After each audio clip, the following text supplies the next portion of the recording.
Bismillahirrahmanirrahim. Assalamualaikum warahmatullahi wabarakatuh. Alhamdulillahirabbil alamin. Wassalatu wassalamu alal anbiya wal mursalin Muhammadin wa ala alihi wa sahbihi ajmain. Rabbi shrah li sadri wa yassir li amri wa hlul 'uqdatam min lisani yafqahu qawli. Raditu billahi robba wa bil islami dina wa bi muhammadin nabiyya wa rasulah. Rabbi zidni ilma warzuqni fahma. Yang saya hormati Ustaz Wahyudi LC, yang saya hormati Bapak Ibu jamaah musholat maghrib, musholat Azhari. Pertama-tama marilah kita panjatkan puja dan bersyukur kepada Allah Subhanahu wa taala dengan ucapan alhamdulillahirabbil alamin, karena atas limpahan rahmat taufiknya kepada kita semua sehingga pada malam hari ini kita bisa melaksanakan kewajiban kita sebagai umat muslim, yakni menjalankan sholat maghrib yang akan menjadikan Islam dengan tanpa suatu apa-apa. Salawat dan salam semoga kita curahkan pada diri kita Nabi Muhammad sallallahu alaihi wasallam dengan ucapan Allahumma sholli ala Muhammad wa ala ali Muhammad, di mana ajarannya tetap kita akan teguh untuk menjalankan roda kehidupan ini, yakni agama Islam. Dan mudah-mudahan bacaan salat bisa membermanfaat kita di akhirat nanti dan berkumpul dengan beliau di surga. Amin ya rabbal alamin. Bapak Ibu jemaah yang dirahmati Allah, alhamdulillah pada bulan Januari minggu yang keempat ini kita bisa melakukan kajian rutin, kajian salam Sabtu malam yang rutin dilakukan oleh Mushola Azhari. Kebetulan pada minggu keempat ini akan diisi oleh Ustaz Wahyudi. Dan insya Allah kita pengajian Mushola Azhari tidak ada libur menjelang bulan Ramadan. Insya Allah bulan Februari tetap hari Sabtu menjelang maghrib, dan bulan Maretnya tetap tapi hari Minggu sebelum berbuka puasa. Jadi ketika awal bulan puasa 1 Maret, nanti pada minggu pertama kajian menjelang buka bersama akan ada pengajian habis asar jam 4 sampai jam 5 pada hari Minggu. Dan mudah-mudahan kita diberi perpanjang dan bisa bertemu dengan bulan Ramadan dan bisa menjalankan kewajiban sebagai umat muslim. Amin ya rabbal alamin. Bapak Ibu jamaah yang dirahmati Allah, pada kajian malam ini kebetulan sekarang bulan Rajab dan besok merupakan hari Senin, itu tanggal 27 Rajab yang merupakan kejadian Isra dan Mi'raj. Nanti temanya adalah Isra dan Mi'raj dalam kajian dalam ahli sunnah wal jamaah. Jadi Isra itu perjalanan Nabi Muhammad menjemput sholat dari Masjidil Haram, Masjidil Aqsa, dari Mekah menuju Madinah. Dan ada lagi Isra dan Mi'raj itu menjemput sholat di luar angkasa. Nanti akan diceritakan oleh Ustaz Wahyudi bagaimana Isra dan Mi'raj dalam kajian ahli sunnah wal jamaah. Mudah-mudahan yang disampaikan nanti bisa menambah dan meningkatkan iman kepada Allah Subhanahu wa taala. Jadi saya demikian berkata, ihdinas siratal mustaqim, billahi bisabil haq wa sabil khairat. Assalamualaikum warahmatullahi wabarakatuh. Jumateng Bapak Wahyudi, kami persilakan. Bismillahirrahmanirrahim. Assalamualaikum warahmatullahi wabarakatuh. Alhamdulillahi rabbil alamin, alladzi bi ni'matihi tatimmu shalihat. Allahumma shalli wa sallim ala nabiyyina Muhammad wa ala alihi wa ashabihi wa man tabi'ahum bi ihsanin ila yaumiddin. Allahumma inna nas'aluka 'ilman nafi'an wa rizqan thayyiban wa 'amalan mutaqabbalan. Allahumma rabbana zidna 'ilman. Para bapak, para ibu saudara sekalian, jamaah sholat maghrib Mushola Azhari ingkang dimuliakan Allah Subhanahu wa taala. Insyaallah materi kita di malam hari ini niku sampun disinggung adalah tentang Isra dan Mi'raj. Niki perkara yang penting ya. Jika sampun disinggung terkait masalah akidah. Karena betapa banyak baik dari orang-orang yang mengingkari tentang Isra dan Mi'raj, baik dari luar Islam maupun juga orang Islam sendiri. Maka sepakat para ulama, baik ulama terdahulu maupun ulama yang sekarang, bahwa peristiwa Isra dan Mi'raj itu bagian dari perkara akidah. Secara nas Al-Quran, Allah Subhanahu wa taala telah menyebutkan di dalam Al-Quran, tegasipun wonten surah Al-Isra ayat 1. Allah Subhanahu wa taala dawuh, Subhanalladzi asra bi'abdihi laylan minal masjidil haram ilal masjidil aqsa alladzi barakna hawlahu linuriyahu min ayatina innahu huwas sami'ul basir. Niku menawi secara nas Al-Quran, Allah Subhanahu wa taala sudah menetapkan bahwa Allah telah mengisrakan Rasulullah Muhammad sallallahu alaihi wasallam menawi peristiwa yang Mi'raj. Secara nas di dalam hadis Nabi sallallahu alaihi wasallam secara mutawatir niku banyak disebutkan. Maka perkara Isra dan Mi'raj ini perkara ingkang boten saged dibantah secara kejadiannya, baik secara nas maupun secara akal. Niki kalau sebutkan saking kitab Fathul Majid, bab yang terkait kalian Isra dan Mi'rajnya Nabi sallallahu alaihi wasallam. Niki kalau wawasaken nasnya, maka kita akan bahas ayatnya. Wa mimma jaa bihi sallallahu alaihi wasallam al-Isra'u bihi min Makkah ila al-Masjidil Aqsa. Dan termasuk di antara yang wajib kita imani, yang wajib kita yakini, yaitu peristiwa Isra Rasulullah sallallahu alaihi wasallam min Makkah ilal Masjidil Aqsa, dari Makkah menuju Masjidil Aqsa. Wal mi'raju bil jismi war ruhi. Sementara kejadian Mi'raj bil jismi war ruhi,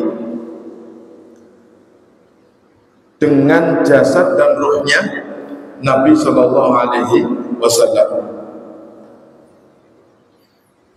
Fayajibu i'tiqadu annahu sallallahu alaihi wasallam.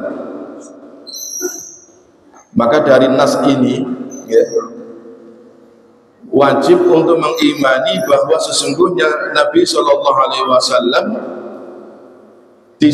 diisrakan ya, lailan pada suatu malam.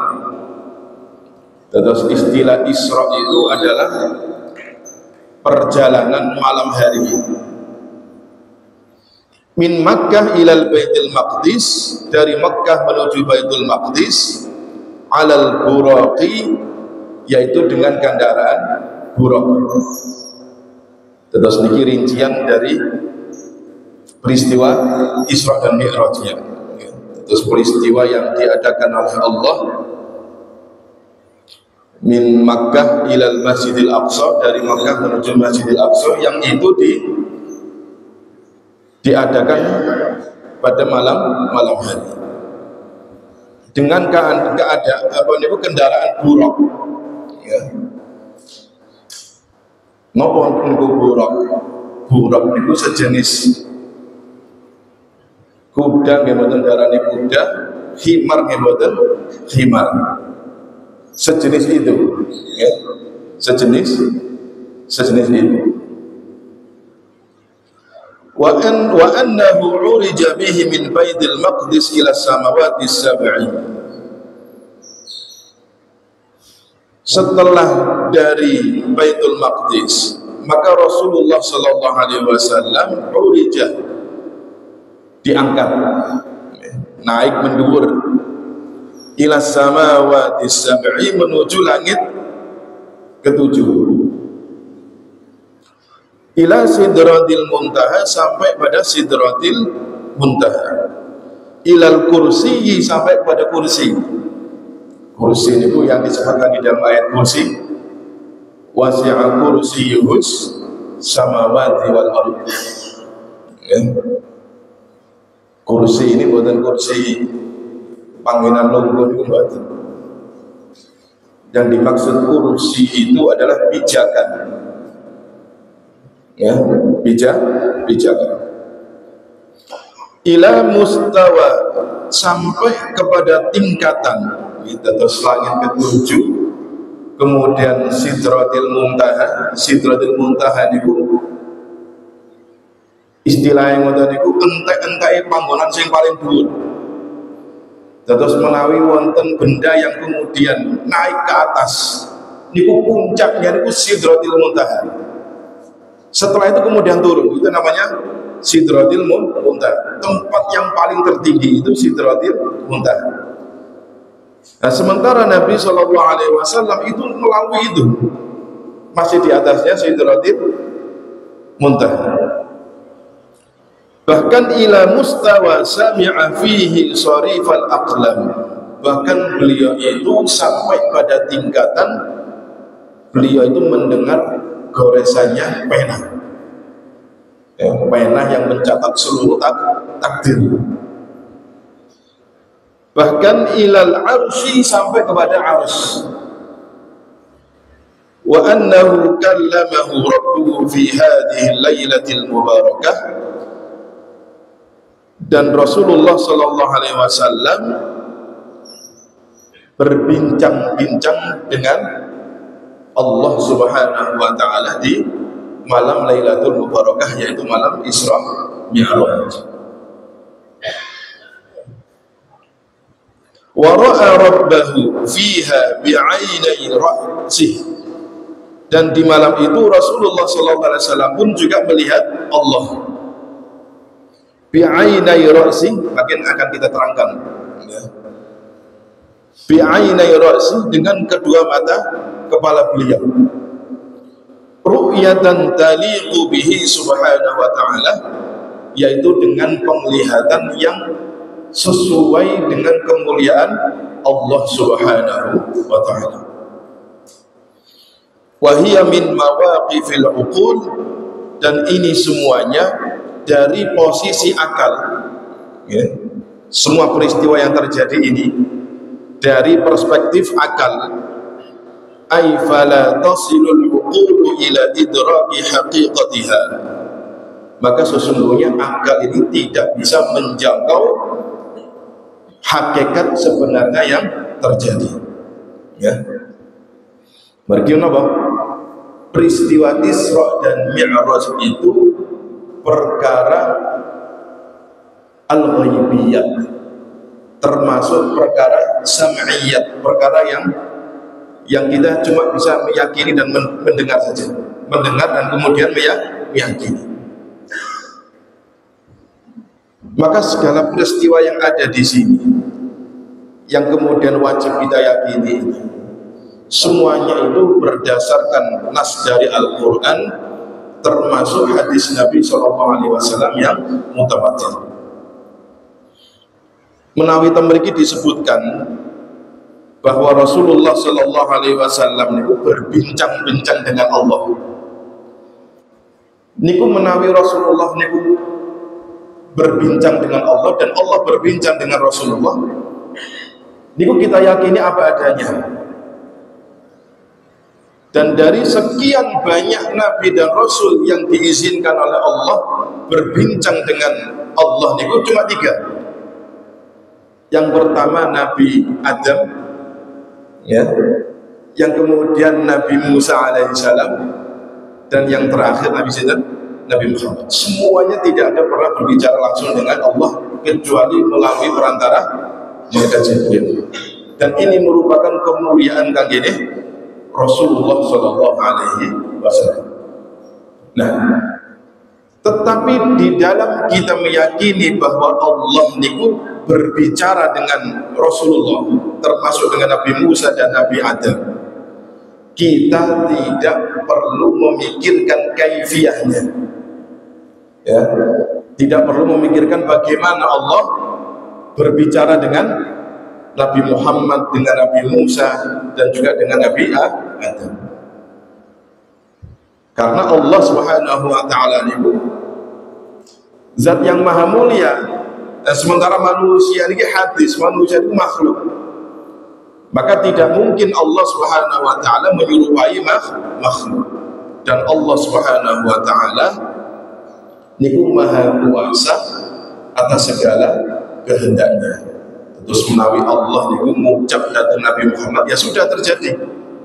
Tetapi kita mensifati bahwa sifat kalamnya Allah niku sesuai dengan kemuliaan Allah sendiri.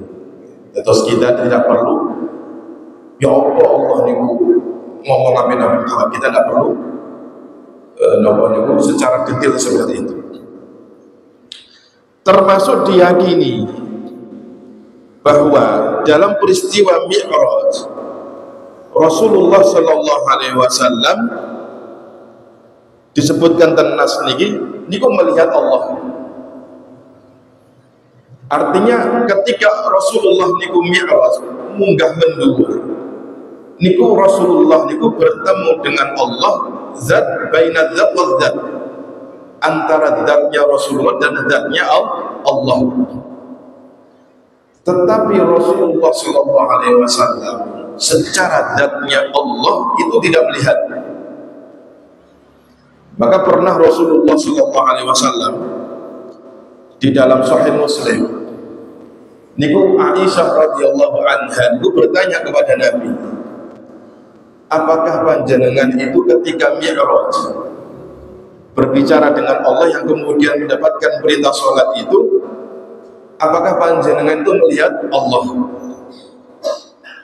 Maka kemudian Rasulullah SAW menjawab, ini kita Sahih Muslim, bahwa saya cuma melihat cahaya, ya, melihat cahaya.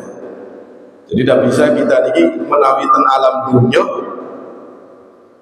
manusia ini sedaya ini, baik Rasulullah termasuk sedaya ini yang mukmin niku bisa melihat Allah tidak bisa. Makanya dalam Al-Quran di dalam surah Al-An'am itu disebutkan la tudrikuhul absar wa huwa yudrikul absar. Terus semua pandangan-pandangan ini, penglihatan ini tidak bisa menjangkau Allah.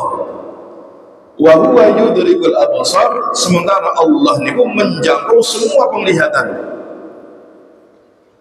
Dan ini berlaku kan gini tentunya. Berbeda nanti keadaannya ketika benjen kita ini di akhirat. Ketika di akhirat Allah Subhanahu wa Ta'ala mengizinkan kanggene sedaya yang mukmin dengan berbagai macam levelnya niku bisa melihat zatnya Allah Subhanahu wa Ta'ala. Niku benjing dan suara. Kanggene tiang kafir betul sakit, khusus kanggene tiang mukmin. Nah itu secara hadis Nabi ada diceritakan bahwa tiang mukmin itu benjing dan yaumul akhirah gamen dan suatu sakit melihat Allah Subhanahu wa Ta'ala. Nah, Maka peristiwa yang seperti ini kita cuma bisa meyakini dan wajib meyakini, meskipun akal kita sebenarnya belum sangat menjangkau. Nah, maka kalau kita melihat Al-Quran di dalam surah Al-Isra ayat 1, Allah Subhanahu wa ta'ala berfirman, Subhanalladzi asra bi'abdihi laylan minal masjidil harami ilal masjidil aqsa alladzi barakna hawlahu linuriyahu min ayatina innahu huwas samiul basir. Kita perhatikan ayatnya. Ayatnya niku diawali dengan kalimat subhan. Subhanalladzi, maha suci. Subhan itu artinya maha suci, kalimat tasbih, ya. Yang kemudian difahami oleh para ulama bahwa setiap sesuatu yang manusia itu tidak mampu untuk menghadirkan perkara yang agung, perkara yang hebat, perkara yang besar, maka Allah Subhanahu wa ta'ala itu mengutarakan di dalam peristiwa itu dengan tasbih. Terlebih ini perkara yang tidak masuk akal. Akal ini tidak bisa menjangkau kecuali didukung oleh nas yang kita cukup untuk meyakini dan mendengar. Maka peristiwa yang ajib ini, peristiwa yang penuh dengan keajaiban ini, Allah Subhanahu wa ta'ala itu kemudian mengawalinya dengan kalimat Subhanallah, maha suci Allah. Bagi peristiwa ini tidak mungkin dilakukan oleh manusia, tidak mungkin. Maka yang mungkin itu adalah Allah Subhanahu wa ta'ala. Subhanalladzi asra bi'abdihi, maha suci Allah, zat yang mengadakan perjalanan malam. Asra itu perjalanan yang khusus diadakan di malam hari. Di dalam Al-Quran kalimat asra dengan turunan-turunan kalimatnya itu banyak disebutkan, seperti malaikat-malaikat yang diutus oleh Allah Subhanahu wa ta'ala kepada Nabi Lut, ya. Wonten pinten-pinten malaikat yang diutus oleh Allah kangge menyelamatkan Nabi Lut dan juga keluarganya, bahwa tempat tinggalnya itu mau diadab oleh Allah. Maka malaikat-malaikat ini kemudian berwasiat, ngomong, berpesan kepada Nabi Lut, fa asri bi ahlika bi qit'in minal laili wattabi' adbarahum. Wahai Lut, kamu sekarang ini harus meninggalkan kampung halaman ini malam hari. Fa asri bi ahlik, kawon kabeh keluargamu metu toko desa niki. Itu kapan? Perjalanan malam hari. Fa asri, asra yusri, isra asri. Asri itu kalimat perintah. Jadi kamu harus keluar mengadakan perjalanan di malam hari.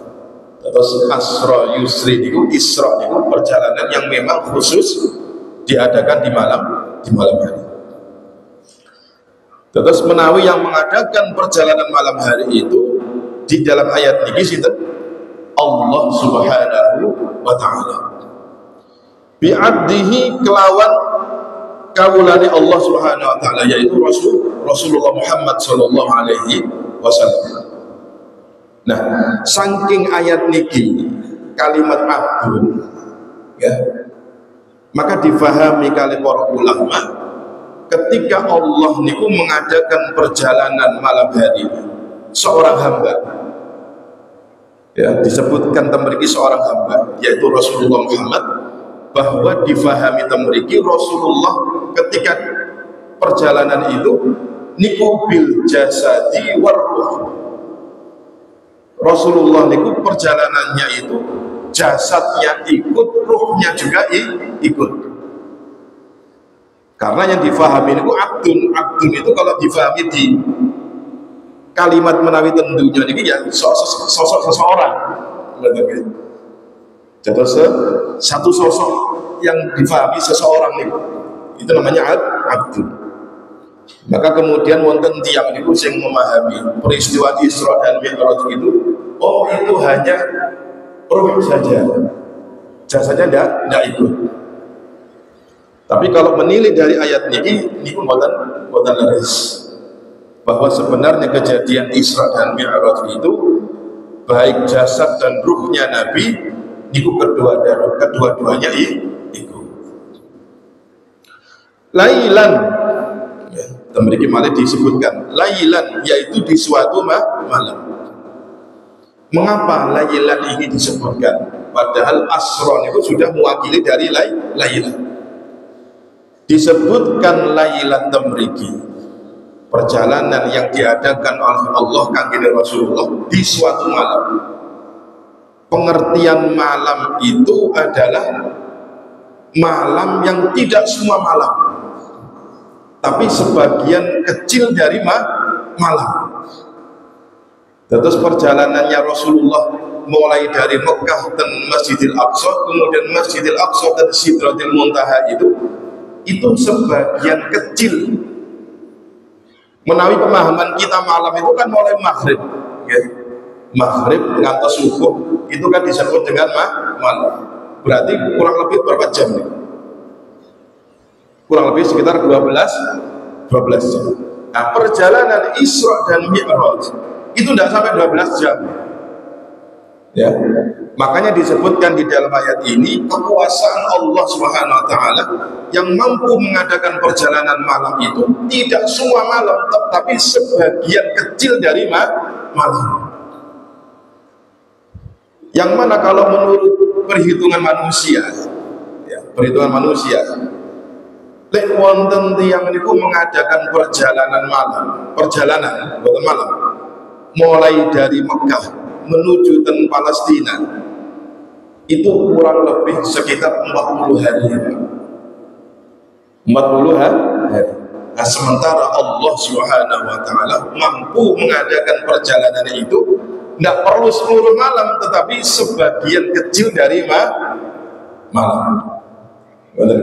Makanya kalimat lailan ini kemudian diikutkan, dikatakan kembali oleh Allah yang menunjukkan bahwa itu tidak semua malam, tetapi sebagian dari malam. Ini kekuasaan Allah Subhanahu wa ta'ala. Minal Masjidil Haram, yang mana berangkat dari Masjidil Haram. Nah, Masjidil Haram pun di Masjidil Haram. Kalau menurut hadis Nabi tentang peristiwa Rasulullah Sallallahu Alaihi Wasallam ini diisrakan, niku beliau disebutkan dalam riwayat Anas bin Malik niku, baina ana fil hijri, yaitu ketika Rasulullah niku wonten panggenan sing jenenge Hijr Ismail. Ya. Hijr Ismail itu bagian dari Ka'bah. Au fi riwayatin, atau di dalam riwayat fil hatimi, di dalam bangunan yang runtuh. Terus Hijr itu disebut juga Al-Hatim. Hatim itu bangunan yang runtuh. Ngerti ngeten? Ka'bah itu niku aslinya Ka'bah itu bukan kota. Yang kita tahu itu kan Ka'bah itu apa? Kota ini. Asli bangunannya Ka'bah itu bukan kota, tapi apa? Bentuknya niku koyok huruf D. Ya, huruf D ngeten. Ya. Niku asli bangunannya Ka'bah itu seperti itu, huruf D. Nah, yang kemudian dalam sejarah itu disebutkan Ka'bah itu mengalami beberapa renovasi, mulai dari zamannya Nabi Nuh, kemudian dibangun lagi oleh Nabi Ibrahim, dan kemudian oleh kabilah-kabilah Quraisy itu setelah ada gempa, banjir dan seterusnya. Itu kemudian yang sempat dibangun itu ya kotak ini yang kita lihat. Sementara pada suatu peristiwa di mbah-mbahnya Nabi Muhammad itu kekurangan dana untuk membangun sisi kanannya, yang kemudian sisi kanan itu tidak pernah terbangun sampai zamannya Rasulullah, bahkan sampai kemudian zaman Khalifah. Nah, kemudian disepakati oleh ulama-ulama setelah itu, ya sudahlah, apa yang sudah dibangun oleh mbah-mbahnya Rasulullah sing bentuknya kota itu diabadikan.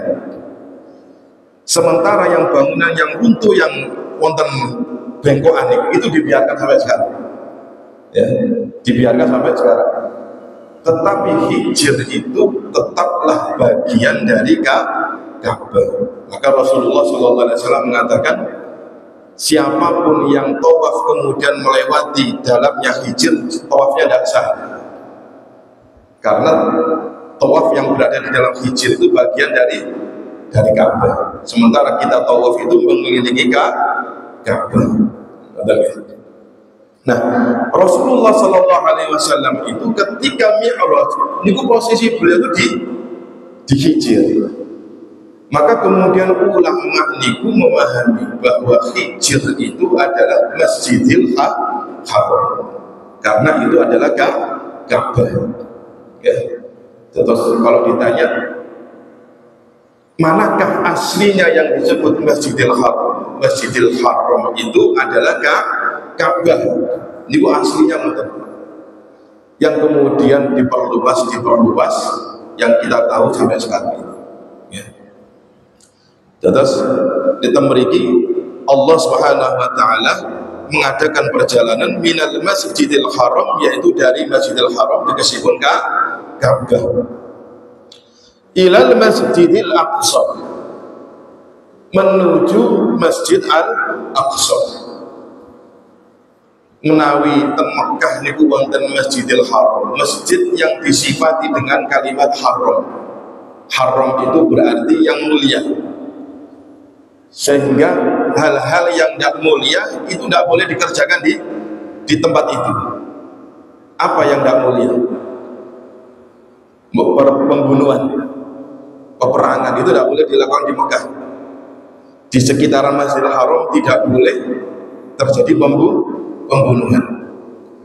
Tidak boleh memburu binatang buruan, itu tidak boleh. Ya. Termasuk setelah Rasulullah itu hijrah ke Madinah, turun ayat surah At-Taubah, orang musyrik itu tidak boleh masuk di wilayah Masjidil Haram. Fala yaqrabul Masjidal Haram ba'da 'amihim hadza. Nah, maka wilayah haram itu wilayah yang kita harus menjaga kehormatan Masjidil Haram. Nah, sementara Masjidil Aqsa disifatkan Masjid Al-Aqsa. Aqsa itu apa? Aqsa itu artinya yang jauh. Masjid yang jauh. Jauh dari mana?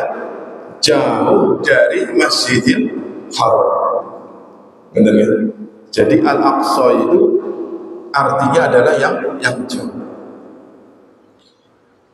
Nah, kalau kita melihat ya, Masjid Al-Aqsa, Masjid Al-Aqsa itu pundi, Pak? Apa yang dimaksud dengan Masjid Al-Aqsa? Kenapa? Masjid Al-Aqsa itu tidak kita pahami yang kubahnya kuning itu buatan. Kan biasa kita lihat ya, yang ada kubah kuning itu bukan Masjidil Aqsa, tetapi itu bagian dari Masjidil Aqsa. Ya. Terus kalau ditanya apa yang disebut dengan Masjidil Aqsa? Masjidil Aqsa itu wilayah satu tempat yang kalau menurut secara geografisnya itu tidak terlalu lebar, besarnya itu cuma 144.000 meter persegi. Ya, 144.000 meter persegi. Yang di dalamnya itu termasuk wonten Masjid Qubatus Sakhra. Ya. Qubatus Sakhra itu yang panjenengan lihat di TV-TV dan kabar-kabar yang kuning itu namanya Masjid Qubatus Sakhra. Apa itu Masjid Qubatus Sakhra? Masjid Qubatus Sakhra itu di mana Rasulullah SAW bertolak Mi'raj itu di situ. Jadi itu tempat ngapak tilasnya Rasulullah berangkat dari Baitul Maqdis tempuh di Sidratil Muntaha sing panjenengan lihat di situ. Hadis itu ada juga Masjid Marwani yang dibangun oleh Khalifah Abdul Malik bin Marwan. Ya. Itu wonten di situ ada masjid. Jadi wonten pinten-pinten masjid di dalam area napa niku Masjidil Aqsa. Nah, Masjidil Aqsa itu juga disebut dengan Baitul Maqdis. Ya, disebut juga dengan Baitul Maqdis. Terus kalau ditanya apakah Masjidil Aqsa itu yang kuning itu ya, tetapi itu bagian dari Masjid Al-Aqsa. Nah, itu diadakan oleh Allah Subhanahu wa taala perjalanan tersebut. Alladzi barakna haulah, disifatkan oleh Allah Subhanahu wa taala tentang napa niki Masjidil Aqsa, yaitu tempat yang kami berikan barokah sekitarnya. Ya. Terus niku sifatu madhin lil Masjidil Aqsa, yaitu sifat kanggene pujian untuk Masjid Al-Aqsa. Terus menawi teng panggenane Masjid Al-Aqsa piyambak niku panggenan sing dibarokahi. Termasuk daerah-daerah sekitar Masjidil Aqsa itu termasuk tempat-tempat yang dibarokahi. Ya. Terus kalau secara umum wilayah Al-Aqsa itu termasuk wilayah Syam. Terus Syam itu mencakup wilayah Syam itu mencakup Lebanon, Yordania, Palestina, dan Suriah. Ini disebut dengan Syam. Ya. Wilayah Syam ini termasuk wilayah yang dibarokai oleh Allah Subhanahu wa taala. Wilayahnya semua para nabi dan rasul pernah di Syam, termasuk orang-orang soleh, ulama-ulama besar kita itu berada di wilayah Syam. Ya, ini wilayah yang barokah. Dibarokahi itu karena ada keberadaan Masjidil Aqsa. Jadi kalau ditanya Palestina itu bagian dari wilayah Syam, ya, termasuk bagian yang dibarokahi oleh Allah Subhanahu wa taala. Maka kemudian ulama itu merincikan keberkahan tentang Masjidil Aqsa dan termasuk wilayah-wilayah yang ada di sekitar Masjidil Aqsa. Ada keberkahan yang disebut keberkahan agama. Ya. Apa itu keberkahan agamanya? Keberkahan secara agama yang diberikan oleh Allah Subhanahu wa taala kepada Masjidil Aqsa, bahwa Allah Subhanahu wa taala menjadikan Masjidil Aqsa itu tempat tinggalnya seluruh para nabi dan rasul. Ya. Jadi kalau kita melihat siapa nabi yang pertama kali menginjakkan kaki di Masjidil Aqsa itu, yaitu Nabi Ibrahim alaihissalam, yang kemudian Nabi Ibrahim memiliki keturunan. Di antara keturunannya itu wonten Nabi Ishak, ada Nabi Ismail. Sing Nabi Ishak ditaruh di Palestina, di Masjid Al-Aqsa itu, di Baitul Maqdis. Sing Ismail disalapkan di Mekah, yang kemudian keturunannya itu melahirkan Nabi Muhammad SAW. Nah, Nabi Ishak kemudian punya anak Nabi Yakub. Dari Nabi Yakub ini kemudian melahirkan keturunan nabi-nabi Bani Israel sampai Nabi Isa. Jadi Nabi dari kalangan Bani Israel itu nabi dan rasul yang paling mendominasi kerisalahan, yang mereka itu rata-rata tinggalnya tentu di Masjidil Aqsa. Ya. Jadi Nabi yang tidak tinggal di Masjidil Aqsa itu cuma 2 saja setelah Nabi Ibrahim, Nabi Muhammad dan Nabi Ismail. Selebihnya semuanya berada di Masjidil Aqsa. Nah, ini keberkahan yang diberikan oleh Allah Subhanahu wa Ta'ala kepada Masjidil Aqsa. Adapun keberkahan yang sifatnya duniawi, bahwa Allah Subhanahu wa Ta'ala memberikan banyaknya sungai-sungai, kemudian pepohonan, kemudian buah-buahan dan lain-lain sebagainya, yang merupakan karunia Allah Subhanahu wa Ta'ala kangge penduduk Masjidil Aqsa. Ya. Jadi ini bentuk keberkahan yang diberikan oleh Allah Subhanahu wa Ta'ala. Linuriyahu min ayatina. Nah, ini merupakan hikmah. Ya. Hikmah Allah Subhanahu wa Ta'ala mengadakan Isra dan Mi'raj, supaya kami ini menunjukkan kepada Muhammad sebagian dari tanda-tanda kebesaran kami. Terus menawi Allah Subhanahu wa Ta'ala mengadakan Isra, perjalanan yang singkat itu bagian dari kekuasaan Allah. Termasuk ketika Allah Subhanahu wa Ta'ala setelah Allah menaruh Rasulullah di Masjidil Aqsa dan kemudian Mi'raj ke Sidratil Muntaha, niku Allah Subhanahu wa Ta'ala menunjukkan kekuasaannya di langit-langit. Disebutkan di hadis niku ketika Rasulullah di langit pertama ketemu Nabi Adam, ya. Kemudian ketika di langit kedua ketemu Nabi yang lainnya, sampai langit ketujuh bertemu Nabi Ibrahim.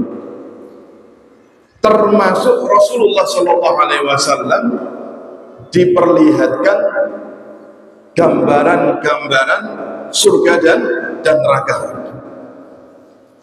Jadi kalau ditanya, Rasulullah itu banyak mensifati hadis, ya, hadis-hadis tentang surga dan neraka. Apakah Rasulullah itu pernah masuk surga?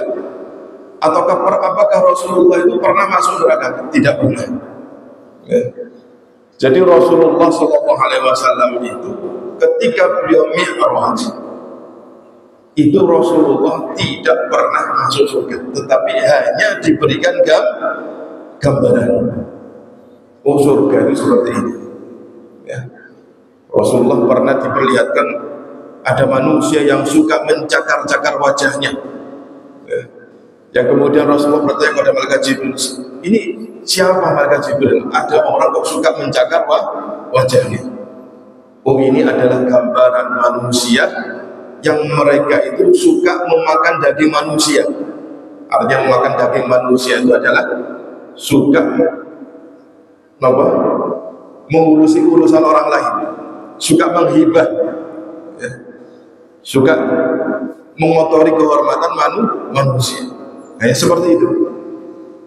Jadi Rasulullah SAW diperlihatkan banyak keajaiban-keajaiban yang semuanya itu merupakan tanda-tanda kekuasaan Allah Subhanahu wa Ta'ala.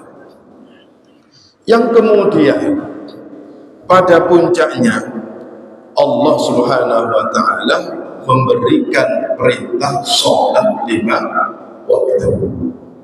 Ya. Atau sholat 5 waktu itu diberikan langsung oleh Allah Subhanahu wa Ta'ala kepada Nabi melalui Malaikat Jibril.